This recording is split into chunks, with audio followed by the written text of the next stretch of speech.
I could sit here until I'm blue in the face and lie to you guys and tell you that the only way I have ever been able to heal my HOCD was ERP and seeing a reputable therapist. But that's just not the truth. That's just not the truth.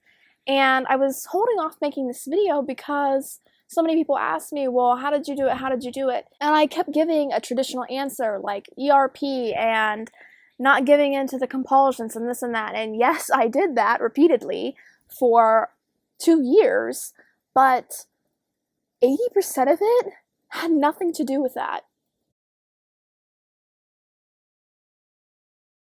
I basically had to come to terms with the fact that something had malfunctioned in my brain, and I had to admit to myself that it was actually my job and my responsibility to figure out A, why that happened, and B, how to rewire my brain and my body as well.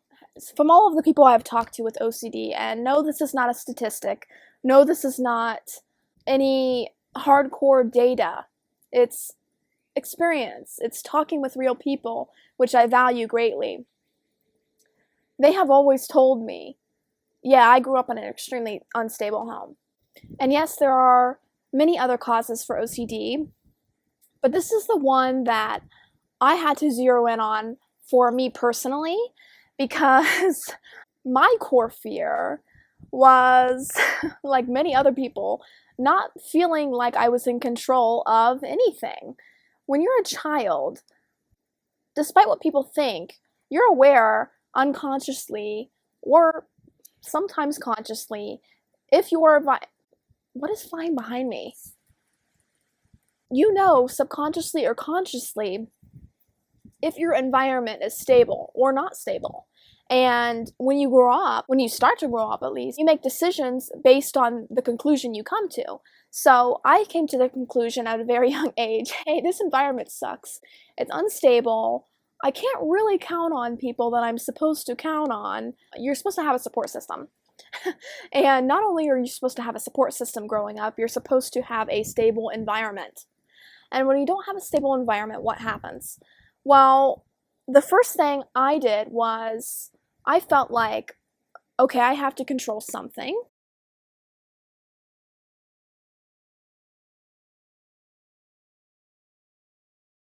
And this is where people, I would say around the age of 12, 13, puberty age, where people may start to develop, I'll give you an example, like an eating disorder, because they feel like, well, I can't control anything in my home life, let's just control everything that comes into my body and what my body looks like and how much I weigh and this and that. That's an example. Mine was like academics. I'm just going to control like literally everything you can imagine. In my academics, I'm going to control all my grades, I'm going to control this, and I'm just going to be so good and so perfect. And I'm going to tell you right now, it worked for a little while, but I was absolutely miserable. And I developed HOCD. And I developed HOCD because I was in an unstable home, and I felt like I was losing control of who I was as a person. So what my point is, growing up in an unstable home made me feel like I wasn't in control of my identity. And then I developed this weird obsession over my identity and I couldn't get out of the loop. So for some people it was an eating disorder. For me it was like, I have to make sure this is who I am. I have to make sure. I have to. And that is what fed my urge to do compulsions, to check, and to ruminate.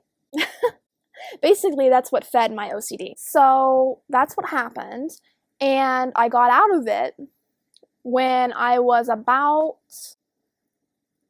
when I started this channel, I wasn't fully over my HOCD. I really just wanted to connect with other people that had it and sort of open up on what I was going through and see where that led me. And then once I started getting over it, when I was about 16 years old, I realized I could really help other people here. But here's the thing, I didn't know how I was getting over it. and it's completely gone and faded away from my life.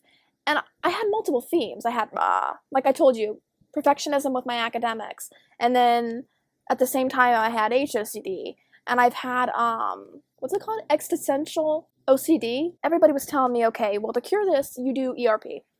And ERP worked. Also, a lot of people were saying mindfulness. Okay, I realized that the way most people meditate, I just can't do it. I'm more of an active meditator, meaning that I will go on a walk or go on a run, and that clears my head, and that allows me to watch my thoughts clearly and just let them float by. But I can't just sit here idle and like listen to somebody hitting a gong and whale sounds in the background and just like tune out. I just can't do that. I don't know, I just don't like it. I'm like, okay, well, that isn't working, and ERP I'm only doing sometimes. And in the background, what I was forgetting about and what I didn't notice was the fact that I was growing up. And part of growing up was the fact that I didn't know it at the time, but I was creating a very, very stable environment for myself. I was becoming a little bit more separated from my parents, and I was thinking about, okay, I was starting to cook a lot of my own meals, I was starting to make my own money. I really just started taking care of my health and taking care of my appearance. I was doing all of this while I was in school, and before I knew it, the HOCD started fading away on its own. And if you have OCD, you know that's absolutely impossible and unheard of. Well, you're hearing it now. Now I know that OCD kind of ebbs and flows, and it may fade out for this year, and then come back next year when you're going through a stressful period. But this wasn't like that. It was gone, and it was gone for good. And like I said, I was taking way better care of myself. And you know what that made me realize? That made me realize that I had not really been taken care of as a child.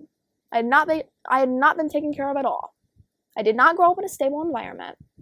And that unstable environment caused me to have an urge to control everything. And that caused my OCD. And when I started creating a stable environment for myself, cleaning my environment, keeping myself clean, keeping myself healthy, I just felt like I was just taking such better care of myself, and I was no longer in survival. And survival, I believe, is one of the number one causes for people to go into a mental illness, specifically OCD. My theory is that me coming out of survival got rid of most of the urge. Like I said, I did do ERP, but it got rid of most of my urges, like to do compulsions, to obsess about it, to ruminate, to check. It got rid of that and my perfectionism went away with my grades. I no longer tied that to my self-worth. I started becoming way more confident in myself. And I was doing a full-blown, I didn't even realize it at the time, but I was doing a full-blown 360 of my whole, life. And I did all of it without a therapist. And that's just not ideal at all. But you wanted to know how I got rid of my HOCD.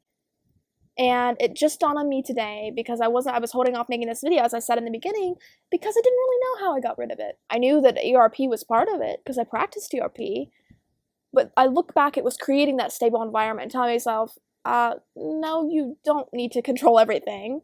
You can relinquish some of that control. You also don't need to know everything for certain. Chill out. Chill out. Also, you need to get back to doing normal things in life, and that's my last point. I mean, you could do all the ERP in the world, but if you're not practicing in that, hanging around, doing accidental exposures, of course it's not accidental if you know you're doing it, but you know what I mean, like just hanging around a gay person, it's not a big deal. You're not gonna kill yourself, okay? So I want you to think about that, especially if that is your core fear. Not being able to control who you are, not having control of your identity anymore that you know to be true. I suggest you start doing more for you, doing more for yourself, because you will start to create a stable environment, And you will start to realize what matters is quality of life, because we are not only here to just survive and eat, sleep, 9 to 5, repeat. We are here to thrive, we are here to have fun, and we are here to do our purpose. Okay? So I hope this cleared some things up about how I got rid of my HOCD for good. I am an honest person. For the most part. Actually, I'm a pathological liar. But in this video, I am being honest, and I healed my HOCD by taking care of myself, and that in turn, it was I think it happened in stages where taking really good care of myself helped me gain peace of mind, and gaining peace of mind helped me realize that I don't need to know everything, that I can't control everything, and that not everything has to be perfect. And it was in that moment that I forgave myself, or moments, I should say. This happened over the course of a few months, to give you guys a timeline. And eventually my OCD went away. And that was it.